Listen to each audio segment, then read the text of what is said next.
Hi guys, welcome back to our channel TNPSC kingdom.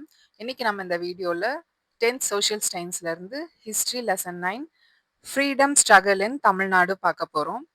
So இந்த lesson வந்து பார்த்தீங்கன்னா நம்ம தமிழ்நாட்டில் எந்தெந்த தலைவர்கள் வந்து நம்ம சுதந்திரத்துக்காக போராடினாங்கன்றது தான் ஒரு கதையாக பார்க்க போகிறோம். ஸோ லெசன் ரொம்ப இன்ட்ரெஸ்டிங்காகவே போகும். ஸோ வந்து நீங்கள் படிக்கிறத விட ஒரு கதையாக புரிஞ்சுக்கோங்க. இப்போ நம்ம பக்கத்து வீட்டில் இல்லை நம்ம சொந்தக்காரங்க ஒரு விஷயத்த வந்து சொன்னாங்கன்னா அதை நம்ம எப்படி புரிஞ்சுக்குவோம் இல்லையா? அந்த மாதிரி நீங்கள் இந்த லெசனை புரிஞ்சுக்கிட்டீங்கன்னா இட்ஸ் வெரி வெரி ஈஸி. ஓகேங்களா? ஸோ வாங்க வீடியோக்குள்ளே போகலாம். Freedom struggle in India. இன்ட்ரடக்ஷனில் பார்த்தீங்கன்னா Tamil Nadu showed the lead in resisting colonial rule. As early as the late 18th century, the Palayakaras resisted the English attempts to establish their political hegemony in Tamil Nadu. Even after the defeat of the Palayakaras, an uprising was organized by Indian sepoys and officers in the Velur fort in 1806 that has its echoes in several cantonments in South India. So பார்த்தீங்கன்னா ஆங்கிலேயர்களை எதிர்த்து 18வது late 18th சென்ச்சுரியில இருந்து என்ன பண்றாங்க, போராட்டத்தை நம்ம தமிழர்கள் ஆரம்பிக்கிறாங்க. யாருன்னு பார்த்தீங்கன்னா பாளையக்கராஸ். அவங்க வந்து ஈவன் தோத்து போயிட்டாங்க. ஆனாலுமே வந்து 1806ல வந்து அவங்க வந்து அவங்கள எதிர்க்கணும் அப்படின்ற ஒரு எதிரொலி வந்து வேலூர் ஃபோர்ட்ல வந்து எதிரொலிக்குது. அதே மாரி சவுத் இந்தியால இருக்க நெறைய ஊர்கள்ல வந்து என்ன ஆகுதுன்னா, நம்ம வந்து ஆங்கிலேயர்கள எதிர்த்து போராடணும், நம்ம சுதந்திரத்த வாங்கணும் அப்படின்ற ஒரு ஒரு தாக்கம் வந்து நெறைய பேர்கிட்ட வந்து வருது அப்படின்னு சொல்றாங்க. இதனால என்ன ஆகுதுன்னா, நெறைய பேரோட யூனிக்னெஸ் வந்து வெளியில வருது. நம்ம வந்து ஸ்ட்ரகிள் பண்ணணும் அப்படின்னு சொல்லிட்டு. ஸோ இதுதான் வந்து இதுல குடுத்துருக்காங்க இன்ட்ரோடக்ஷன்ல. நம்ம நெக்ஸ்ட் 9.1 அதாவது ஏர்லி நேஷனலிஸ்ட் ஸ்டியரிங்ஸ் இன் தமிழ்நாடு பார்க்கலாம். Madras native association. The Madras Native Association (MNA) was the earliest organization to be founded in South India to articulate larger public rather than sectarian interest. It was started by Gazulu Lakshmi Narasu Srinivasanar and their associates in 1852. It consisted primarily of merchants. The objective was to promote the interest of its members and their focus was on reduction in tax. It also protested against the support of the government to Christian missionary activities. So, Madras native association சொல்லிட்டு நம்ம வந்து இந்தியர்கள் வந்து ஒண்ணு create பண்றாங்க. அதாவது மெட்ராஸ்ல இருக்கவங்கலாம். அது என்னன்னு பார்த்தீங்கன்னா, நெறைய மக்கள திரட்டி, அவங்கள வந்து நம்ம போராட்டத்துல வந்து இணைச்சு, அவங்க சுதந்திரத்துக்கு வந்து நம்மளோட தாக்கத்த வந்து வெளிப்படுத்தணும் அப்படின்றது தான். இது யார் ஸ்டார்ட் பண்றாங்கன்னு பார்த்தீங்கன்னா, கசுலு லட்சுமி நரசு அப்படின்றவரும், ஸ்ரீனிவாசனார்ன்றவரும் வந்து அவங்களோட அசோசியேட்ஸ்லாம் சேர்ந்து 1852ல வந்து ஸ்டார்ட் பண்றாங்க. இது வந்து மோஸ்ட்லி வந்து யாருன்னா மர்ச்சன்ட்ஸ் அதாவது வணிகர்களை வச்சே வந்து ஆரம்பிச்ச ஒரு அசோசியேஷன். இவங்களோட ஃபோக்கஸ் என்னவா இருக்குன்னு பார்த்தீங்கன்னா, வரிய வந்து முதல்ல கம்மி பண்ணணும். ஏன்னா வந்து ஆங்கிலேயர்கள் வந்து அப்ப வந்து எந்த பொருள தொட்டாலும் வரி. ஒரு உப்புக்கு வரி, அதே மாரி எந்த ஒரு சின்ன அத்தியாவசிய பொருளுக்குமே வந்து அவங்க வந்து அதிக வரி போட்டதுனால, நம்மளோட அன்றாட வாழ்வாதாரமே பாதிச்சது. ஸோ அதனால வரிகள வந்து குறைக்கணும்ன்றது தான் வந்து இவங்களோட ஃபோக்கஸா இருந்தது. அதே மாரி இந்த கவர்மெண்ட் வந்து நெறைய கிறிஸ்டியானிட்டி ஆக்டிவிட்டீஸ் எல்லாம் வந்து கிறிஸ்துவ செயல்கள வந்து அவங்க வந்து ஊக்குவிச்சாங்க. அதையும் எதிர்த்து இவங்க வந்து போராடினாங்க. It drew the attention of the government to the condition and needs of the people. One of the important contributions of the MNA was its agitation against torture of the peasants by revenue officials. These effects led to the establishment of the Lakshmi Narasu Torture Commission and the eventual abolition of the Torture Act, which justified the collection of land revenue through torture. However, by 1862, the Madras Native Association had ceased to exist. So என்னன்னா இந்த MNA அதாவது Madras native அசோசியேஷன்ல என்னன்னா நிறைய மக்களுடைய அடிப்படை தேவைகள் வந்து நிறைய நீட்ஸ் அதுக்கப்புறம் அவங்களோட கோரிக்கைகள்லாம் வந்து எடுத்து முன்மொழிஞ்சாங்க. இது இன்னொன்னு என்னன்னா இந்த ஃபார்மர்ஸ்க்கு வந்து அவங்க வந்து ஒரு டாக்ஸ் போடுறாங்க இல்லையா? ரெவென்யூ அஃபிஷியல்ஸ் அதெல்லாம் வந்து ரொம்ப அதிகமா இருக்கிறதுனால அவங்களுக்கு வந்து ஒரு டார்ச்சலா இருக்கும். அந்த அதெல்லாம் எதிர்த்து இவங்க வந்து குரல் குடுத்தாங்க. ஸோ இந்த எம்என்ஏ அதாவது மெட்ராஸ் நேட்டிவ் அசோசியேஷன் மூலியமா லக்ஷ்மி நாரசு என்ன பண்றாருன்னா, டார்ச்சர் கமிஷன் அப்படின்னு டார்ச்சர் ஆக்ட்ன்ற ஒண்ண வந்து இது பண்ணி, இந்த மாரி ரெவென்யூ அஃபிஷியல்ஸ் வந்து பீசன்ட்ஸ்க்கு குடுக்குற டார்ச்சர்ஸ்லாம் வந்து கம்மி பண்ணி, அதுக்கு எதிரா குரல் குடுத்து அத வந்து இது பண்ணாங்க. என்னதான் நம்ம அதுல வந்து ரொம்ப ஃபோக்கஸ்டா இருந்தாலுமே, 1852ல ஆரம்பிச்சாங்க எம்என்ஏ, மெட்ராஸ் நேட்டிவ் அசோசியேஷன். 1862லலாம் வந்து இத வந்து என்ன பண்ணிட்டாங்கன்னா, சீஸ் பண்ணிட்டாங்க பிரிட்டிஷ்காரங்க. ஸோ இது வந்து அப்படியே கன்டின்யூ பண்ண முடியல. ஒரு 10 இயர்ஸ் தான் வந்து இது எக்ஸிஸ்ட்டா இருந்தது. Beginning of the nationalist press, The Hindu and Swadesamitran. The appointment of T. Muthuswami as the first Indian judge of the Madras High Court in 1877 created a furor in Madras presidency. The entire press in Madras criticized the appointment of an Indian as a judge. The press opened his appointment sorry, the press opposed his appointment, and the educated youth realized that the press was entirely owned by Europeans. The need for a newspaper to express the Indian perspective was keenly felt. So என்ன ஆகுதுன்னா 1877ல வந்து முத்துசாமின்றவர் வந்து நம்ம இந்திய நாட்டை சேர்ந்தவர். First time வந்து first Indian ஜட்ஜா வந்து மெட்ராஸ் ஹைகோர்ட்ல வந்து அப்பாயிண்ட் ஆகுறாரு. ஸோ நோட் பண்ணிக்கோங்க, very very important. First Indian judge of Madras high court வந்து முத்துசுவாமி. ஸோ இது வந்து என்ன ஆகுதுன்னா ஒரு சர்ச்சையை வந்து உருவாக்குது. அது எப்படி ஒரு இந்தியன் வந்து ஒரு ஜட்ஜ் ஆக முடியும் அப்படின்னு சொல்லிட்டு கிரிட்டிசைசமா வந்து இதுவாகுது. ஸோ அப்பதான் வந்து என்ன ஆகுதுன்னா, ஏன்னா வந்து பிரஸ்லாம் வந்து ஃபுல்லாவே வந்து யாரோட கட்டுப்பாட்டுல இருந்ததுன்னா, யூரோப்பியன்ஸோட கட்டுப்பாட்டுல இருந்தது. ஸோ வந்து அப்பதான் வந்து நம்ம இந்தியர்களுக்கு அந்த அந்த டைம்ல கொஞ்சம் பேர் படிச்சிருப்பாங்க இல்லையா? எஜுகேட்டட் யூத்ஸ் இவங்களுக்கெல்லாம் வந்து புரிய வருது. ஓகே, நம்ம கருத்துக்கள வந்து முன்னெடுத்து வைக்கணும் அப்படின்னா, நம்ம கையில ஒரு ஆயுதம் மாரி ஒரு ஆ எப்படி சொல்றது? ஒரு ஆயுதம் தான் அந்த நியூஸ் பேப்பர்ஸ் தான். இப்பதான் நமக்கு வந்து ஃபோன்ஸு எல்லாமே மெயிலு, ஏஐ என்னென்னமோ இருக்கு. ஆனா அப்ப வந்து நியூஸ் பேப்பர்ஸ் தான் வந்து உலகெங்கும், நாடெங்கும் பரவுற ஒரு கருவியா இருந்தது. ஸோ அது வந்து நம்ம கிட்ட இருந்தா மட்டும் தான் நம்ம கருத்துக்கள வந்து எல்லார்கிட்டயும் வந்து தாக்கத்த ஏற்படுத்துற மாரி செயல்படுத்த முடியும் அப்படின்னு சொல்லிட்டு எல்லாருக்கும் வந்து புரிஞ்சுது. G. Subramaniam, M. Veeraragavachari, and four other friends together started a newspaper, The Hindu, in 1878. So note பண்ணிக்கோங்க, வெரி வெரி இம்பார்ட்டன்ட். ஸோ இந்த தாக்கத்தோட வெளிப்பாடாக தான் த ஹிந்து நியூஸ் பேப்பர்ன்றது வந்து 1878ல ஆரம்பிக்கிறாங்க. யார் யாருன்னா ஜி சுப்பிரமணியம், அப்புறம் எம் வீரராகவச்சாரி அப்படின்றவங்களும் அவங்க கூட இன்னொரு 4 நண்பர்களும் சேர்ந்து த ஹிந்து நியூஸ் பேப்பர் அப்படின்றத 1878ல வந்து ஆரம்பிக்கிறாங்க. It soon became the vehicle of the nationalist propaganda. G. Subramaniam also started a Tamil nationalist periodical Swadesamitran in 1891, which became a daily in 1899. The founding of the Hindu and the Swadesamitran provided encouragement to the starting of other native newspapers such as Indian Patriot, South Indian Mail, Madras Standard, Desa, Desabhi, Desabhimani, Vijaya, Suryodayam and India. So என்ன ஆகுதுன்னா, இந்த Hindu news பேப்பர்ன்றது வந்து நம்ம கருத்துக்களை வெளிப்படுத்துற நாடெங்கும் பரவுற ஒரு வாகனமா ஆயிடுச்சு. நம்ம இப்ப கருத்துக்களை பரப்புற வாகனமா ஆயிடுச்சு. இதோட இன்னொரு வெளிப்பாடா என்ன ஆகுதுன்னா, ஜி சுப்பிரமணியம்ன்றவரு ஒரு தமிழ் நேஷனலிஸ்ட் பீரியாடிக்கல், அதாவது வந்து ரெகுலரா போடப்படுற ஒரு பேப்பர் ஸ்வதேசமித்ரன்றத 1891ல வந்து வெளிப்படுத்துறாரு. அது வந்து டெய்லி நியூஸ் பேப்பரா எப்ப மாறுதுன்னா 1899ல வந்து மாறுது.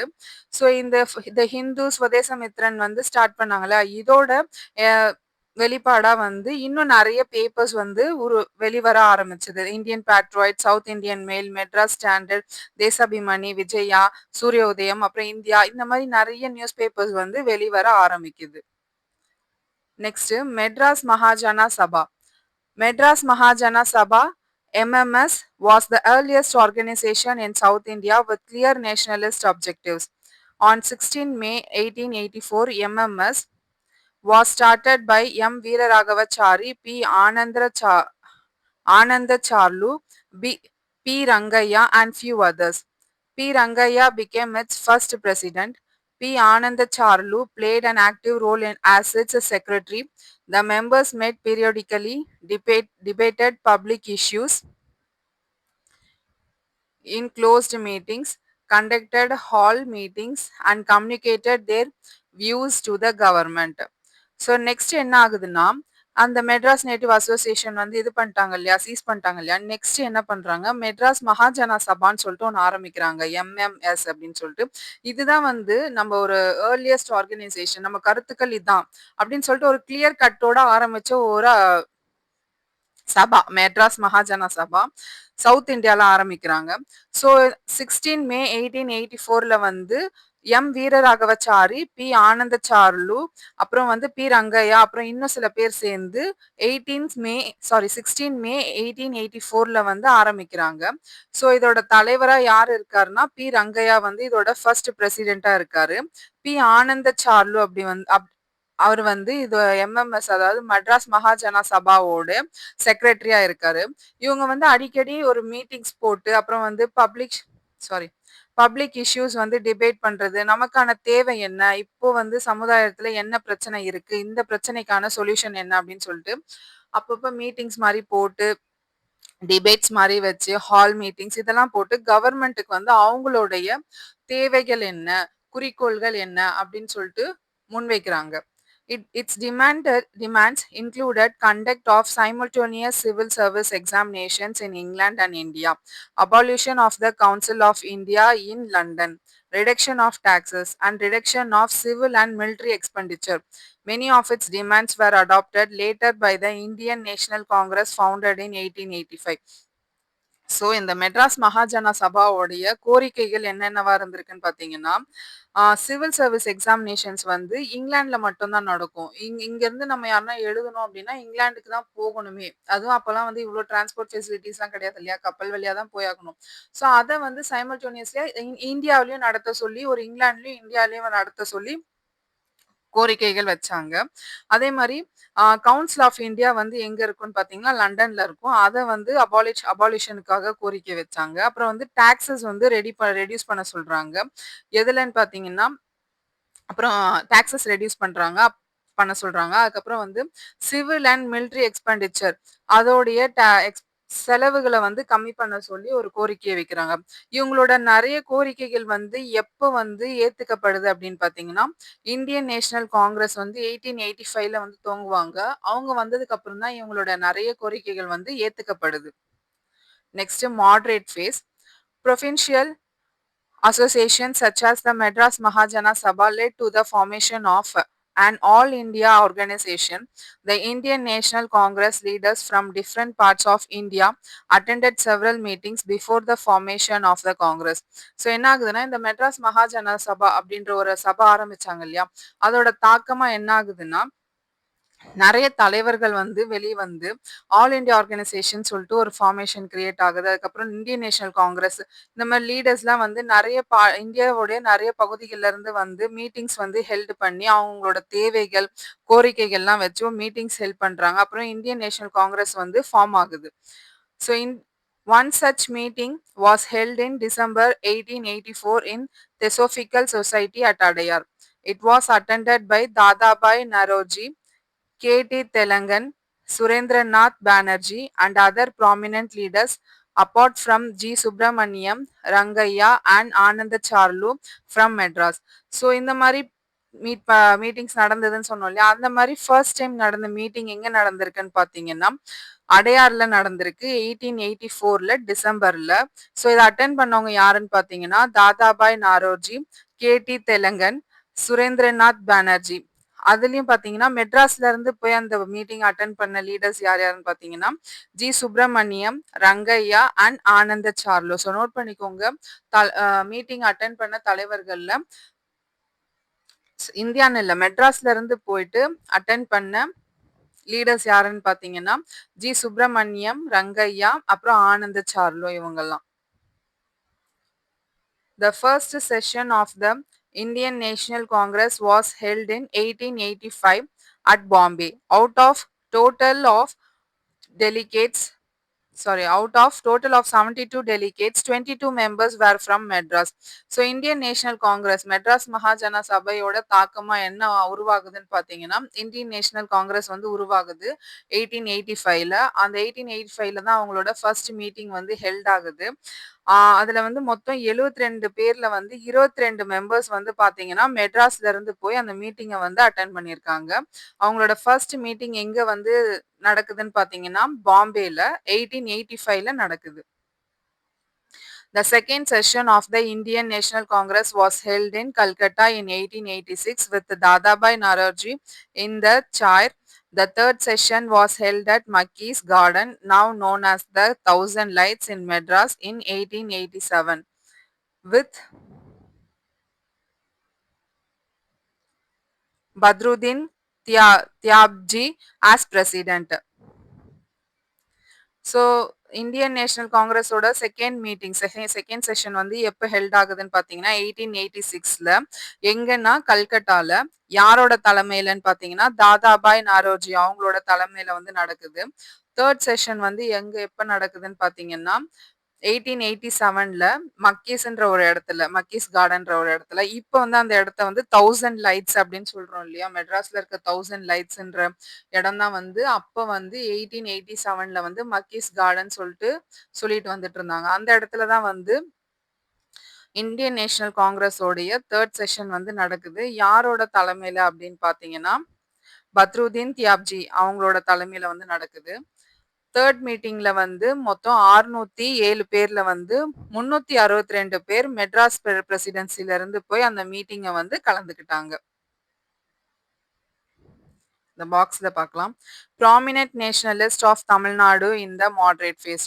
The early nationalists believed in constitutional methods. Their activities consisted of conducting hall meetings and deliberating the problems of the country in English. When, at the time of partition of Bengal, Tilak and other leaders adopted popular methods such as mass public meetings and used vernacular languages to address the larger public, the early nationalists became to be known as moderates. The distinguished Tamil moderates from Madras, V.S. Srinivasanar, P.S. Sivasamy, V. Krishnammasamy, T.R. Venkataramanar, G.A. Nadesan, T.M. Madhava Rao and S. Subramaniar. So என்ன ஆகுதுன்னா இந்த நேஷனலிஸ்ட்லாம் வந்து தமிழ்நாட்டுல இருந்து ஒரு moderate ஃபேஸ்ல என்னென்ன நடத்துனாங்க அப்படின்றதான் பாக்குறாங்க. அவங்க வந்து ஏர்லி நேஷனலிஸ்ட்லாம் வந்து ஒரு போராட்டத்தை மட்டும்தான் வந்து நம்ம வந்து சொல்லணும். அவங்க கிட்ட இருந்து சட்ட ரீதியா தான் நம்ம எந்த ஒரு விஷயத்தையும் வந்து வாங்கணும் அப்படின்றதான் பார்த்தாங்க. ஆனா என்ன ஆயிடுச்சுன்னா நாள்பட என்ன ஆயிடுச்சுன்னா அவங்க வந்து அப்படியே மாடரேட்ஸா மாறிட்டாங்க. கொஞ்சம் வந்து நம்ம வன்முறையும் யூஸ் பண்ணணும் அப்படின்ற மாதிரி ஒரு தாக்கம் வந்து வர ஆரம்பிச்சது. ஸோ அந்த மாதிரி பார்ட்டிஷன் ஆஃப் பெங்கால் வந்து நடந்தது இல்லையா, அந்த டைம்ல என்ன ஆகுதுன்னா திலக் அப்புறம் இன்னும் நிறைய பாப்புலர் லீடர்ஸ்லாம் என்ன பண்றாங்கன்னா நிறைய மக்கள் கூட்டத்தை திரட்டி என்ன பண்றாங்க அவங்களுக்கான தேவைகளை வந்து வாங்குறாங்க. இதுல வந்து ஆஹ் திலக் கூட சேர்ந்த இன்னும் தமிழ் மாடரேட்ஸ் யார் யாருன்னு பாத்தீங்கன்னா மெட்ராஸ்ல இருந்து கலந்து கொண்டவங்க V.S. Srinivasanar, P.S. Sivasamy, V. Krishnamasami, T.R. Venkataramanar, G.A. Natesan, T.M. Madhavarao and S Subramaniyar. So இவங்கெல்லாம் வந்து திலக்கோட சேர்ந்த பார்ட்டிஷன் ஆஃப் பெங்கால் டைம்ல வந்து போராடினவங்க, மெட்ராஸை சேர்ந்தவங்க. ஸோ நெக்ஸ்ட் நம்ம ஸ்வதேசி மூமெண்ட்ல இருந்து நம்ம நெக்ஸ்ட் பார்ட் வீடியோல பார்க்கலாம். ஸோ இந்த பார்ட்ல உங்களுக்கு வந்து எதனா டவுட் இருந்ததுன்னா கீழே கமெண்ட் செக்ஷன்ல கேளுங்க, நான் கிளியர் பண்றேன். ஸோ நம்ம ஆரம்பத்துல இருந்து இப்ப பார்த்த வரைக்கும் பாத்தீங்கன்னா அப்படியே ஒரு கதை மாதிரி தான் ஆரம்பிச்சிருக்கோம். 1806ல இருந்து, அதாவது மெட்ராஸ் நேட்டிவ் அசோசியேஷன் 1852ல ஆரம்பிச்சது இல்லையா, அதுல இருந்து பாத்தீங்கன்னா ஒரு கதை மாதிரியே கொண்டு வந்திருப்பாங்க இந்த 1877 வரைக்கும். 1887 வரைக்கும், சாரி 1887 வரைக்கும் அந்த Indian National Congress third session நடந்த வரைக்கும் அப்படியே ஒரு கதை மாதிரி புரிஞ்சுக்கிட்டீங்கன்னா it's very easy to understand. இந்த டைம்ல இது நடந்தது, இதோட தாக்கமா அடுத்து இது வெளிப்பட்டது, இது வந்து இந்த வருஷத்துல நடந்தது. ஸோ அடுத்தடுத்து ஒரு ஒரு வருஷத்தையும் அந்த நிகழ்வையும் மட்டும் ஞாபகம் வச்சுக்கோங்க. நீங்க ஈஸியா வந்து இதை படிச்சு புரிஞ்சுக்கணும் அப்படின்றதுல இருந்து வெளியில வந்து இது உங்க மனசுல எப்பவுமே பதிஞ்சிரும். இதை நீங்க வந்து நெக்ஸ்ட் ஒரு ரீகால் கூட பண்ண தேவையில்லைன்ற மாதிரி இருக்கும். ஹிஸ்டரியை பொறுத்த வரைக்கும் புரிஞ்சுக்கிட்டா ரீகாலோ இல்ல ரிவிஷனோ வந்து வெரி வெரி ஈஸியா இருக்கும். இது வந்து மத்த எக்கனாமிக்ஸ் மாரி கிடையாது இல்லையா? ஸோ அதுதான் சொல்ல வரேன். ஸோ எதனா டவுட் இருந்தா கீழ கமெண்ட் செக்ஷன்ல கேளுங்க. நான் கிளியர் பண்றேன். ஸோ நெக்ஸ்ட் வீடியோல பார்க்கலாம். Thank you. பாய்.